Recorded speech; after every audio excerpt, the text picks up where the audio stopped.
Here's the second question, and then we will never touch on this again. Okay. On Pablo Torre's show, which I'm sure you know where I'm going with this, for people that don't know, Okay.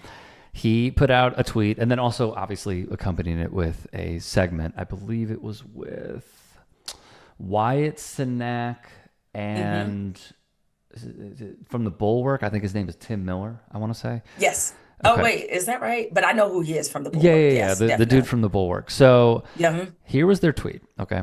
We commissioned a legit Rasmussen poll of 1,000 plus voters on Stephen A for president. Here are the odds. The percentages, excuse me. Kamala Harris, 45%, Stephen A, 24%. Congresswoman Alexandria Ocasio-Cortez, 32%, Stephen A, 28%.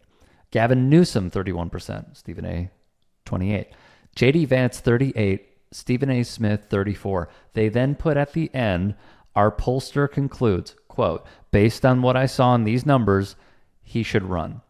This has been, I don't know why this is even a conversation, but it's been a conversation. What do you make of all this Stephen A. Smith for president chatter?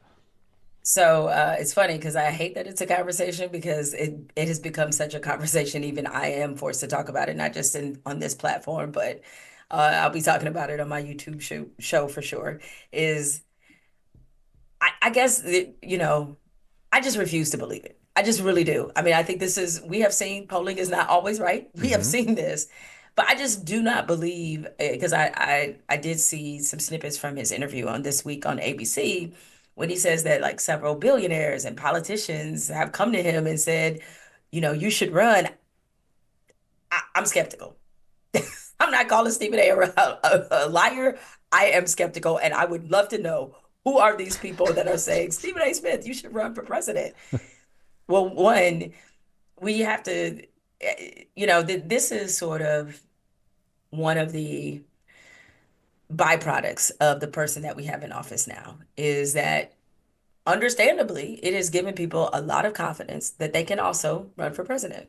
And in an age and a time where the disrespect for actual expertise is at an all-time high, and we're constantly there's an anti-intellectual movement, and I'm not saying that Stephen A is not an intellectual, and nor am I coming after him in terms of his I know what you're saying. his ability. So I'm not saying that, but I'm just saying in general the mood in the country is that expertise is bad, to be smart is bad, to have experience in something is bad, that you have people on social media that will sit up there and argue with a renowned scientist about, something in their field and will leave there thinking they're smarter than them. And I'm just like, how did we get Mm-hmm. here? Okay.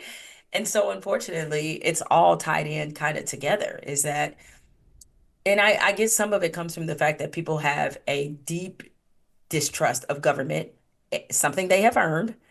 And now everybody is thinking, well, the new government needs to be the anti-government. It means to be somebody with no political experience whatsoever that has never run for government office. Like that person will be true to politics. They will be true to the system. They will stand up for us. People, we have seen too many examples that, politics is actually a skill. Yeah. It does require you have some level of expertise in this, especially when we're talking about geopolitical affairs.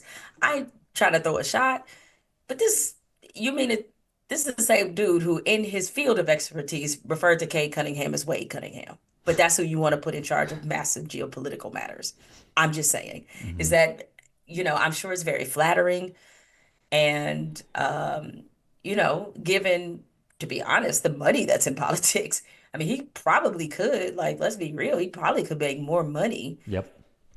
doing the political thing than he could when he's at ESPN, which I know sounds probably bizarre when you're on $100 million contract. But when you look at the amount of money, if it is true that these billionaires have approached it, well, if somebody's going to fund this campaign where you could get 200 or 300 million people to pour money into it, like, hey, I can see why somebody might look at politics as a come up. I mean, listen, Vivek Ramaswamy wasn't gonna poll and do nothing. And he ran for president, and you could you could say it helped him become a household name. Not that Stephen A. Smith needs that because at this point he's kind of a household name, but look at the amount of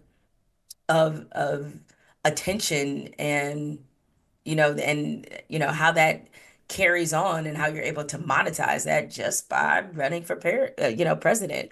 It's why Jill Stein just rises from the ashes every few Every 4 years. years, Every four she's there. years, here she comes. It's like it's something in it for people.